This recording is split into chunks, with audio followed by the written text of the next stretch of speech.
Comedy Austin continues in half an hour. First, the headlines, but not quite as you know them.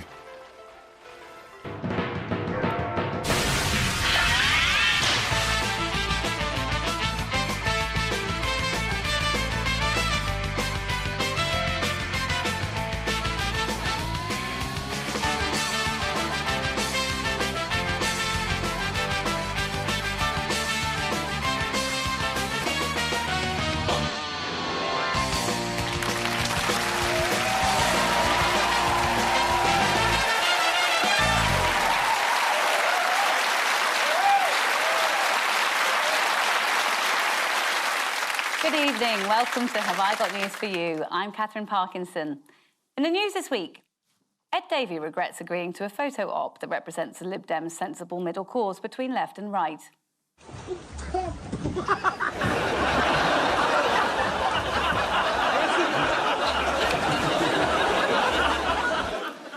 In London, there's an unfortunate first outing in front of the press for the newly appointed Junior Minister for Sport.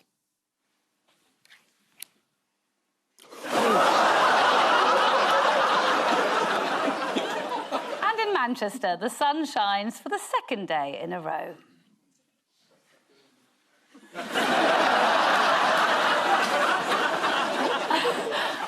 On Ian's team tonight is a journalist with the Financial Times who once hosted a podcast called A Skeptic's Guide to Crypto, for which he was paid an absolute fortune and which is now worth 25p. Please welcome Jemima Kelly.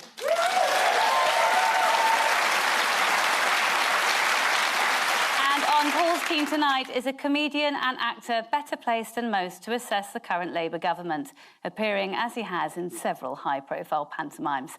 Please welcome Julian Clary. Could have been worse. We begin with the bigger news stories of the week. Ian and Jemima, here's yours. Steelworks, management burning all the records.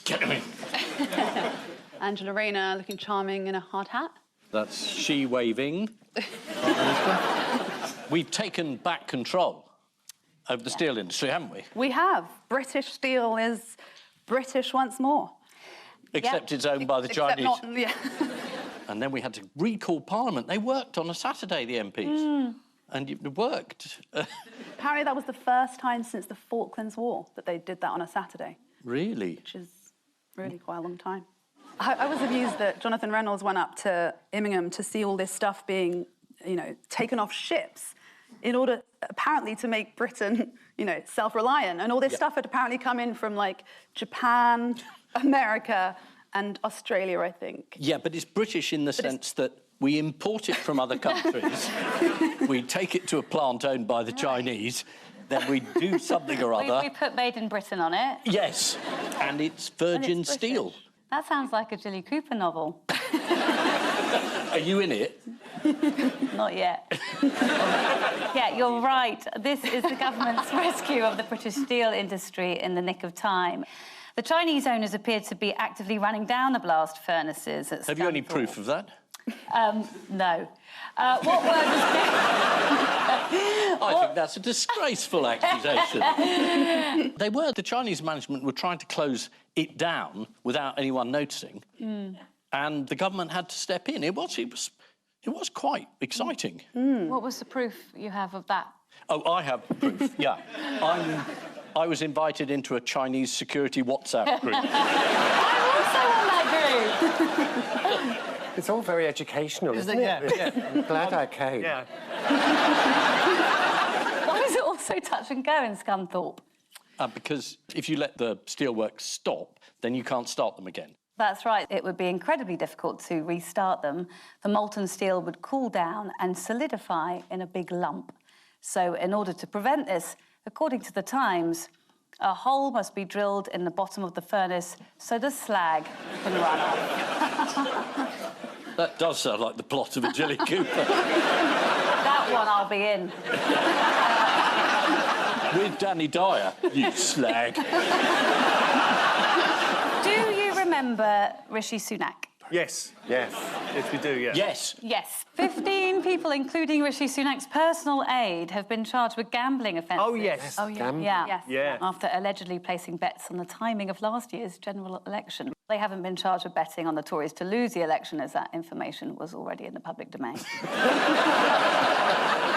Here is Sunak's aide, Craig Williams, being doorstepped by BBC News. Did you have inside information when you placed your bet on the election I've made a date? statement. It's an independent process with the Gambling Commission now. I won't be expanding on that statement. Did you have any inside information when you Clearly made the bet? a huge error of judgment. He's clearly not doing very well. He's had to sell the sleeves to his jacket. Well, that's a gilet, which is, Oh, is it? It's another error of judgment. Yeah, yeah. That's two. Do you remember Liz Truss? No. What has she just announced? She's going to start her own social media business.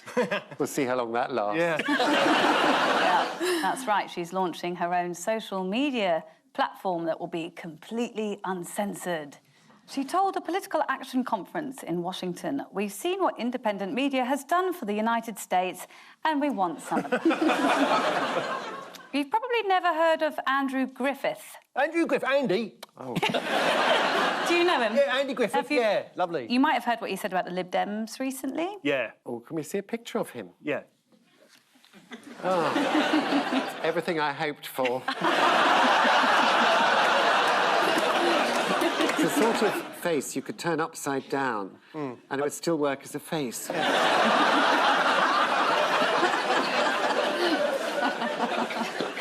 He was asked if the Conservatives would do a deal with extremists in the Reform Party, and he said, Lib Dems are extremists. When their councillors get in, they promote 4-day weeks and veganism.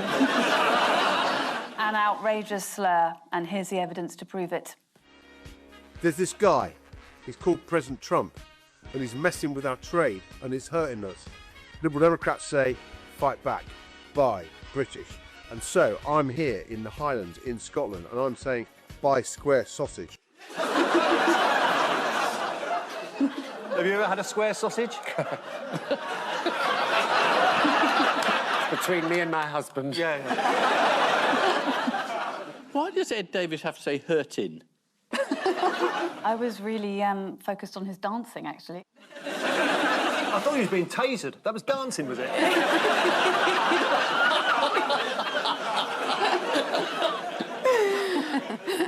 Do you want to see another No. of Ed Davis' had enough. torpedo his career? You're going to see it as a All right. serious politician? Here we go. I'll go on in. Hi guys, I'm here in Shrewsbury Market. It's a bigly market. It's doing great stuff. Come and buy your things from here. But you know that guy, President Trump?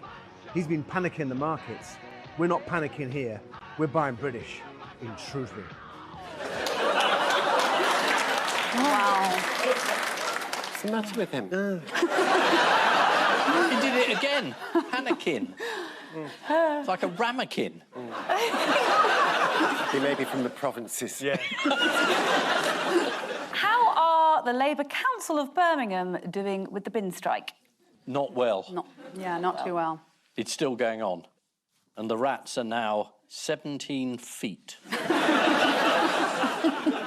The veteran war correspondent, Kate Adie, had more bad news for Birmingham this week. What was that? She's going to visit. No, the BBC had a secret list of the most disliked accents, and Brummie comes top. Oh, Do you agree? Do you like I the don't. Birmingham accent? I'm a fan. I like a Birmingham accent. It sounds like they're underwater, doesn't it?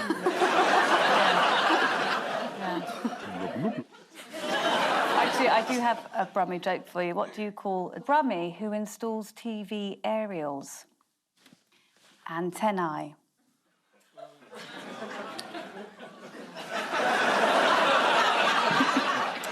Answers on a postcard, I think. Anthony. Antennae. OK. There's another Brummie joke. I went to a fancy dress party and the theme was spice, so I went as this red pepper and everybody else went as an astronaut. Spice, space.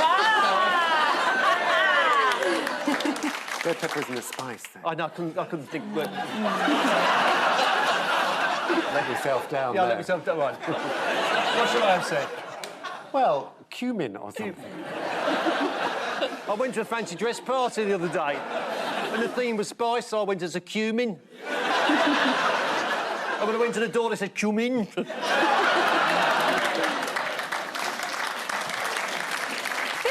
Government's rescue of Scunthorpe Steelworks just before the plant's furnaces were shut down. Following a speech to steelworkers who had somehow kept the furnaces at their plant going, Keir Starmer received a standing ovation, mainly because they'd had to burn all the chairs. Business Secretary Jonathan Reynolds has had to formally apologise after wrongly referring to himself as an ex-solicitor. You have to be accurate about these things, said former world snooker champion Rachel Reeves. Paul and Julian, here's yours. Right. Oh, blimey. Jeff, is it Jeff? Jeff Bezos, a rocket going up into the air, and that's... Katy Perry. Katy Perry kissing the ground. And there's Amazon delivering. Personally. So what do you think this is, Julian? I think this is to do with the trip up in a rocket, which they were very excited about. Overexcited, some would say. Yeah, there was a lot of screaming as they were coming down about the parachute. Yeah. But very excited. That's right, yeah. This is the news that for an all-too-brief 11 minutes, Katy Perry was blasted into space. What was notable about the Blue Origin space flight? Well, it's the first all-female crew to go technically into outer space. Which I think is a nice idea. I'm going to get onto that, Jeff, and see if we couldn't have an all-homosexual flight. Who would you have going? It'd be me, Yeah. Craig Revel-Horwood, Yeah. Christopher Biggins, Yeah, you can't go to space without Christopher Biggins. and Alan Titchmarsh.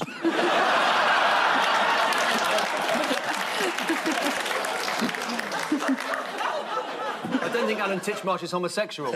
He will be by the time we come down. Look at that. What, in 11 minutes? The rocket won't be the only thing making a re-entry, I can tell you that. Owned by billionaire Amazon owner Jeff Bezos. Bozos, I think it's pronounced. It was the first all-female space flight since 1963. Oh, yes. Passengers included Jeff Bezos' fiancée, Lauren Sanchez, and singer Katy Perry. They were weightless for 4 minutes. Let's see them. Oh, the moon! You guys, I will have to tell you, look at the moon. That's amazing. Was that a butterfly she was... That was her set list for her forthcoming tour, which Yes. she happened to take the opportunity to publicise. Yes. There was a very good report of them. They said all of them screamed, gosh, I can see the moon, and the report ended, wait till they go outside when they get home. What did Gayle King, US morning show host and a nervous flyer, say as she emerged from the capsule after landing back on Earth? I'm so glad to be back on Earth. Yeah, she said, I would just like to have a moment with the ground. We've all been there.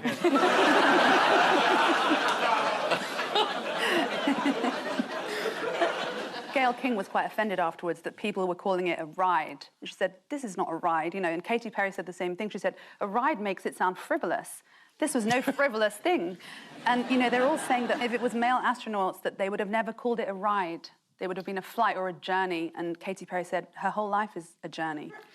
And this was just part of it. It's a journey into love. And you can see by the way that she holds up her set list on that butterfly. Yeah. Her upcoming tour, she's just so connected. Incredibly profound. Incredibly It must be profound. quite an experience, though, to look down, to see the planet Earth up from down that way. It must be quite something you never forget. No, I'd like to do it. Would you? I'd All right, love I'll to go do with it, you. yeah. If Alan's not up for it. Yeah. He will be. Yeah.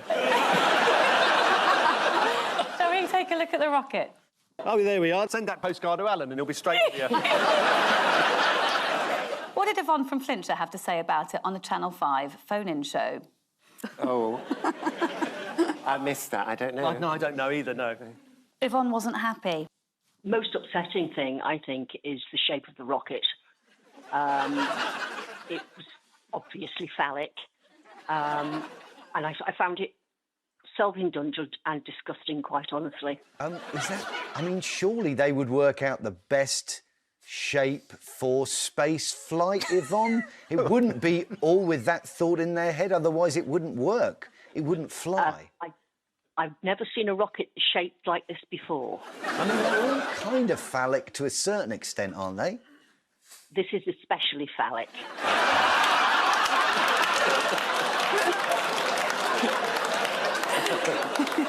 All the headlines referred to them as an all-female crew, but what wasn't strictly accurate about those headlines? They weren't actually running the ship. Yeah, they weren't. It was a sort of driverless...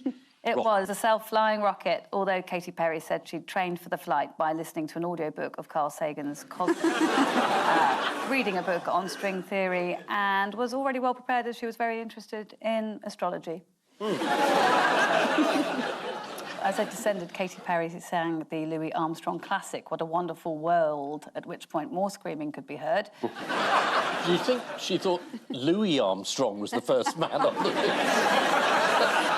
Those would have been good first words on the moon. I think to myself, what a wonderful world. Yeah. That would have been all right, wouldn't it? Because he got it wrong, didn't he, famously, Neil Armstrong? Yeah. One small step for man is what he said. But he meant a man. He should have said a man, yeah. Yeah. This is a current affairs programme. Yeah.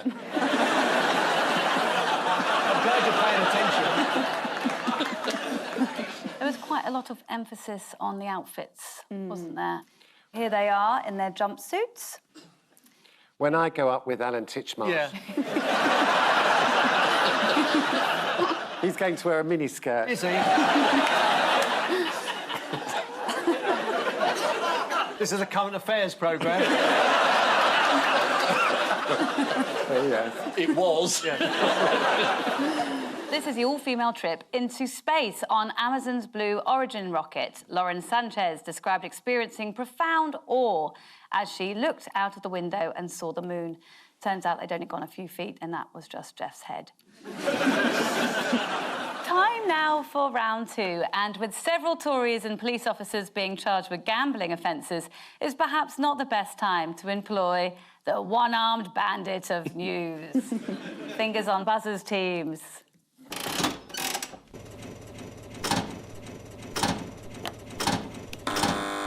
Oh. Well, I pressed the button, he wasn't wearing a beret or holding a pallet. Right, so there's these rats that have been doing these paintings, which have gone extremely well. What they do is they dip the rats in the blue paint and they walk across the canvas, and somebody in New York Art Gallery has paid £12 million for this huge canvas that's rat-based. Yeah. Yeah, what do you mean, yeah? It can't be right. This is the news that a group of rats in Somerset have launched their painting career. No, they haven't. They haven't launched it, somebody else has done it.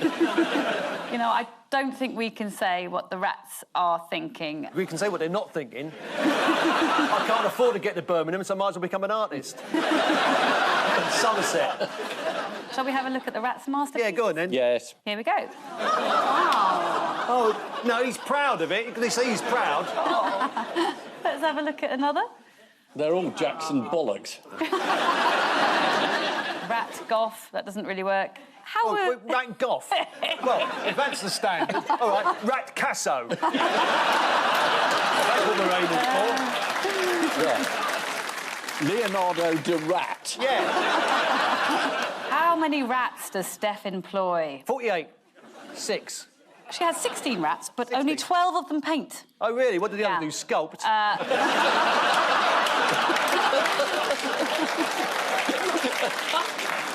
Fingers on buzzers, teams.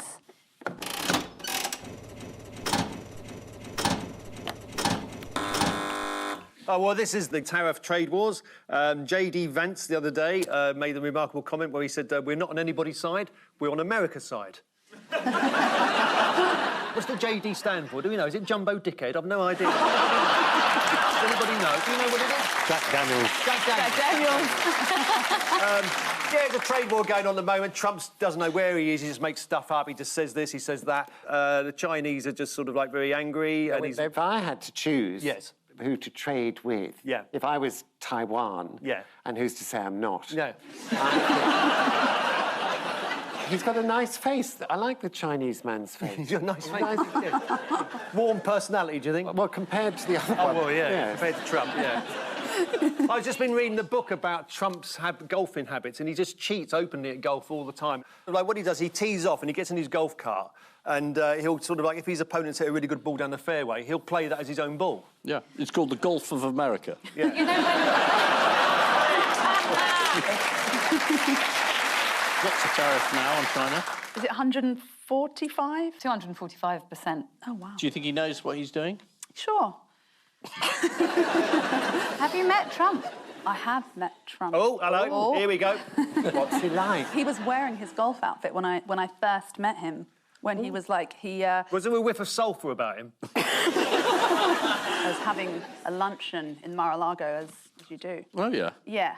And I knew that he was arriving because I think he considers himself as a bit of a king, doesn't he? You know, that's his palace. And so, as kings in the past have done, he requests that the music be turned up very loud when he comes in to his own house, you know, where he lives. I do like the idea of music being turned up before you walk into a room. Yeah. Would you phone my husband? And say, get Dusty Springfield on. It's been a bad week for J.D. Vance, who's mentioned there. What's he been up to? No good. No good, and presenting his old university a higher Oh, yes, he dropped a stage. trophy, didn't he? Yes. Dropped a trophy, yeah. Here's how it went.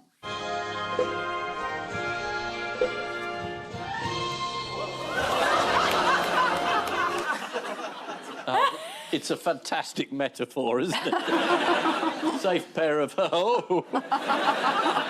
Which institution has Trump got a problem with? Democracy. That's right. Also Harvard University. Oh, yes, Harvard University, yes. He's Yeah. withdrawn their funding. That's right. Trump demanded that they abolish diversity, equality and inclusion programmes in staff hiring and admissions or lose its tax-exempt status. But Harvard refused, so the government has now frozen Harvard's $2 billion of federal funding. Yes, I mean, he's going for the universities and he's done lawyers, he's done the press. I mean, you could argue that he's a straightforward fascist. Yeah, you could. Yeah, you could. Is there some balance coming? There is. He's not a straightforward Well, fascist. thank you very much. He's sort of devious fascist. How's Trump's education secretary and former wrestling star Linda McMahon getting on in her new Oh, role? she's doing really well because she's telling people not to be worried about A1. A1 is a system which can be used to help humanity. We mustn't fear A1 because A1 has got a lot to offer us all. That's right. Here she You is. think I'm joking, don't you? Let's take a look. There is a school system that's going to start making sure that first graders or even pre-Ks have A1 teaching, every year starting, that far down in the grade. Well, he wants to shut down Harvard. Why are the others nodding along? They're just confirming their own personal view that this woman's an idiot. On the subject of A1... Yes. It's amazing what it can do. Would Yes. anyone like to see Ian and Paul as Muppets? No. Yes. No. Oh, thank you. Yeah. Well, Go on, here then. you are, Ian. That's good. He's orange. Oh! I like that. It's good. And Paul, here's one of you. They look so benign, don't they? Maybe we could do this to world leaders to make them seem less threatening. Here's Xi Jinping. Here's Putin. He's not a bad guy. And here's Trump.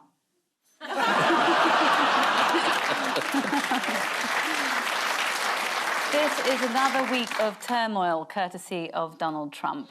As part of his annual checkup, Donald Trump had a colonoscopy. Where they found Keir Starmer.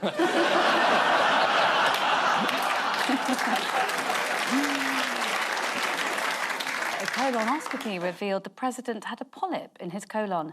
It's currently the only thing in the entire White House that is benign. Time now for the Missing Words round, which this week features as its guest publication, Meat Management. They've got a whole section on mincing. You've perked up. Happy days. Yes. And we start with Chalcombe Lane near Bath needs what because what? Needs an adequate meat supplier, because there aren't any. I'm nodding, but it's wrong. Yeah. It's Abattoir, is it? Abattoir? No, it needs its own toad patrol because of the number of toads that go there to mate. Oh, what's that got to do with meat? They're not all to do with from meat manufacturer. When it's Oh, called, no. now you tell me. Yeah. Sausage seller. Yeah, according to The Guardian, 4,000 frogs gather each year to mate near a busy main road. To be fair, it is a well-known frogging site. Next, a single discarded ham sandwich in the Forest of Dean. What? Seeks pickled onion.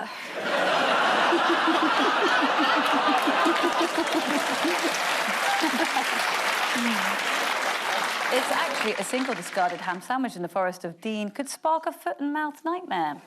Can he get a point even though it's not right? No, you can't get a point, that's not right. OK. I didn't know you got points for getting it right. Have you not been to a quiz before? I thought you got a point if it was funny. Oh, we wouldn't have 5 points.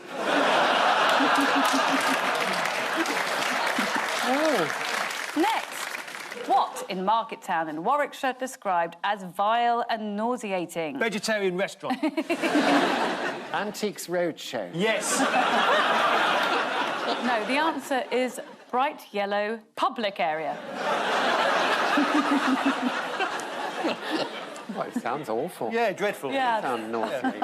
Locals now call the area painted yellow by the council Custard Corner. Here it is.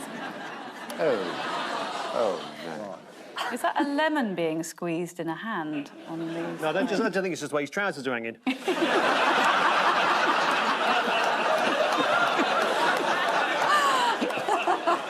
Finally, Swindon man with 4 canaries down his trousers. What? Seeks similar. Denies they are yellow. Arrested by police by shoving 4 kilos of birdseed in his pants. I know this one. Oh, you know this one? Go on, then. Going cheap. Yes. There we are. Nothing wrong with that. Finds cure for erectile dysfunction. Yeah. Swindon man with 4 canaries down his trousers sought by police for pet shop theft. The pet shop owner said, "We don't know whether they will survive being manhandled and shoved down someone's trousers." They will. So the final scores are Ian and Jemima have 4 and Paul and Julian have 6.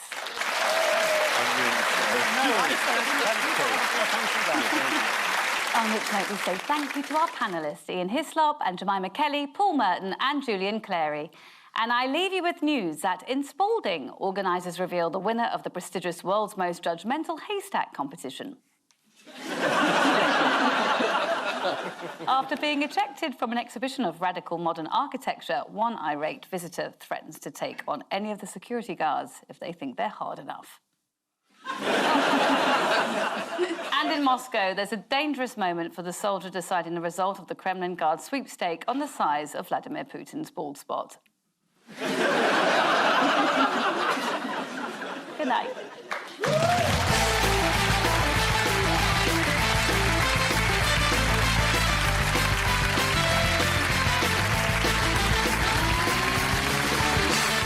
If you can't stand the heat, get out of the kitchen. Sous Chef Carly's taking the reins. Press red for Boiling Point on iPlayer.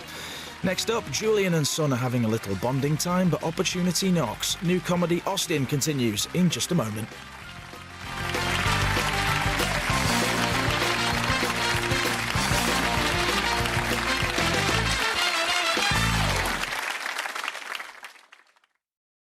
And it's showtime in Sheffield.